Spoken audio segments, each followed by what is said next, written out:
Hi Piccolos, this is a practice guide to the band piece Incantation and Dance by John Barnes Chance, and that rhymes. At the very beginning, I have this little trill. I just want to mention that make sure you're going to C flat because we have the little flat by the trill. You're trilling either your lever key or the first finger. Okay, that's easy. And then getting on down to measure 70.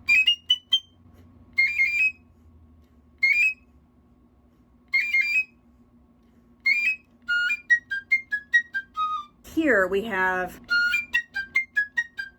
very obvious with your articulation. Don't overdo those upside down accents or either accent. It's always too much on the piccolo. Let your articulation help create the rhythmic accuracy. And then watch out though, you have this figure 3 times that each time it's slightly different with the articulation. Like here at 87, it's a little different. That ta is different. And then the last one is measure 99. A little bit different, but just watch out for those. And then moving on to the second page of this, at 115, when you get to G sharp A, use your first trill key. So you're just gonna trill first trill key through that whole measure. Well, not the whole measure, but through the G sharp A. And the first set of G sharp A that is written out, those 4 notes that are in 16th notes, that should be exactly 16th notes. So you have 1 E and a 2 E and a, like that, yada da da da da da da. And then when we get to this figure here, we have the 3 beams underneath. That means 32nd notes. But in this context, it just means trill. So you just trill at that point.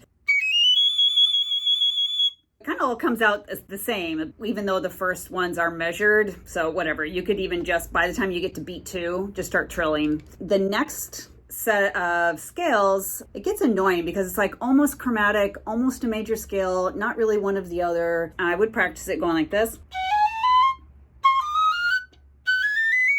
And you have to go to D flat, which is unexpected. So you might want to write D flat, you know, here next to your B. Or if you just practice it enough, you'll get used to it. But anyway, I would practice it like that and then getting faster and faster. And then gluing the whole thing together. Of course, it keeps going. And then you're back to the trill where you're just using first trill key. I'm going to start at 115.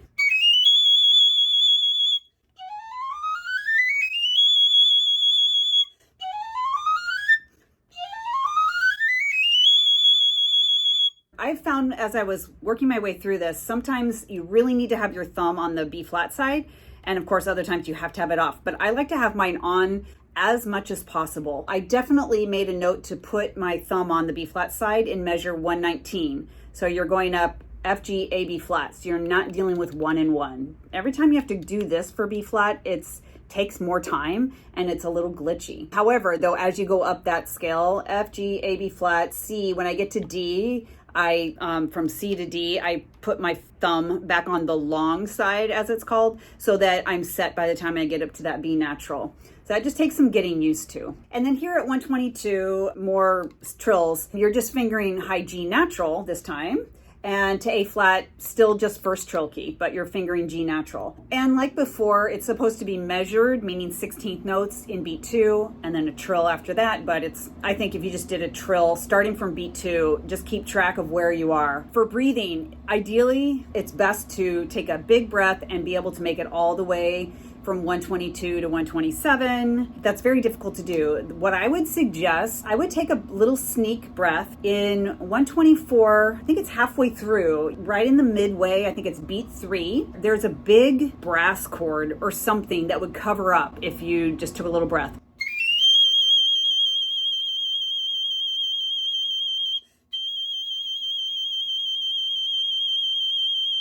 Going down to 187, here again is where it's annoying because it's like almost a chromatic scale, but not quite. This first scale, try to find any pattern you can. So the first 3 notes are chromatic, G, G flat, F, and then it skips the E natural and goes to E flat. From E flat, I always make sure I have my thumb on right there. You can't put it on before then because you have the high G flat. Put my thumb on like by the B flat. So I'm coming from a C, you're coming from a C right there, and then you just plunk your thumb down on B flat. But I have to mark it or it's too much to think about as you're going down the scale. Plus, having that thumb on right there will prevent you from playing a B natural and then a B flat, like doing a chromatic scale.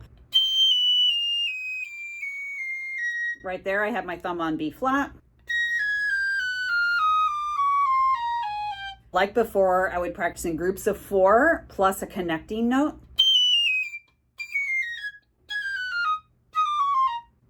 And then you go up and over and down the exact same scale. So the up and over, once you get to, and I have it marked here in my part, from this D to the F, that's all chromatic. So I'm not actually reading every single note. Okay, so that's how I think about it. Going on to the next figure here, I would keep my thumb on the B flat side. I have it marked so that, again, it prevents me from playing a B natural. Here, from D, E flat, I would do the trill fingering, which up here, high D natural, it's technically both trill keys to go to E flat. I know some people do it like with just first trill key and it sounds okay. So if you're used to doing that, that's fine. But technically it's both. It goes to a truer E flat. Plus I think having both trill keys down is better because it's correct, but also because it's more balanced on the piccolo. So just do trill fingering throughout there. However, it needs to be measured. It's not just trill, you're just doing trill fingering controlled. So you got to end exactly on a D. At 193, ta ta ta. Again, very articulated, like obviously articulated. It'll help your technique and it helps the accents and the upside down V type accents.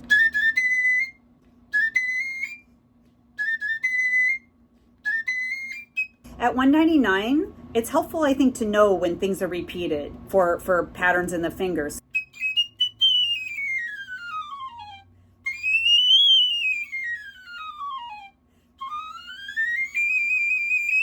Here, I would still do in measure 204, the D, E flat, you know, with the trill key, measure da da da da da da da da, and then beat 4, you land on D, and then a real E flat, ya da da da da, coming out of that sort of like measured trill. So really slowly, it would look like in the fingers. So I'm grabbing a real E flat coming out of that. Okay, having said all that, I think I'll play from 187 all the way through 205.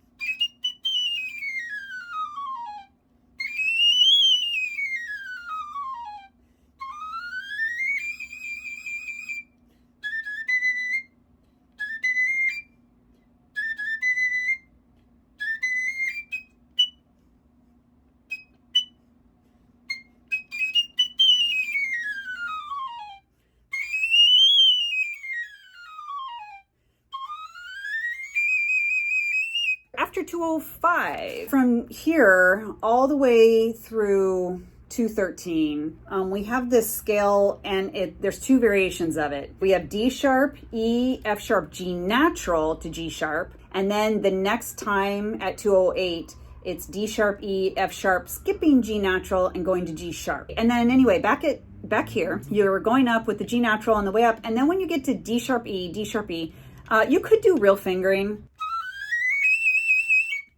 I mean, you could do real fingering, but if you don't want to, or if the real fingering's not really working for you, what I would do is trill fingering, which is from D sharp, you just wiggle the ring finger. So even this pinky's down for the official trill fingering. You could do ring finger and the pinky, so everything else is staying down, like your whole right hand just stays put. You finger real D sharp, and then your left hand ring finger and pinky move together. After 219, notice this pattern. Again, the accents correlate with where you need to retongue. You don't have to overdo it. I think if you the accents, like just try to make it very obvious, those change of notes, and that it's a pattern going up chromatically. You have E flat, ba-da, E natural, ya-da, F, ya, G is your arrivals. So if you just sort of make that obvious, those accents will come out just fine. It's just, I always say don't do too much accent on piccolo because it's very easy to overblow. Okay, and then our last big scale here. Know that the first octave scale, then we do the exact same scale, 1 octave higher. Okay, and then once you arrive to the D, do trill fingering, both trill keys. Beats 3 and 4 here should be measured. They should be 16th notes, not a trill. And once you hit this bar, yeah, then you trill away. If you run out of breath, the best place, again, to sneak a breath, there is a big percussion hit in bar 233 on downbeat.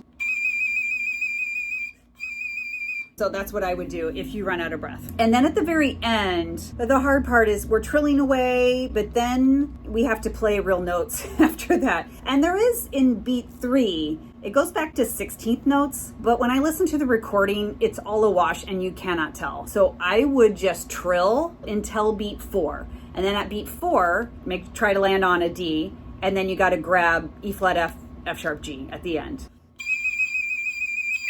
It's a little hard. You have to hop over and catch that A flat, E flat, I mean. But that's how I would go about thinking of it. Okay, so those are all the spots in this. I hope that was helpful. Please hit subscribe if you haven't already. I have an ongoing playlist of these type of practice guides for both band and for orchestra. Also lots of videos on piccolo playing in general, tips, advice, things like that. Join our piccolo community here, and together we'll get through all those hard spots for piccolo. Thanks for watching this video, and happy practicing.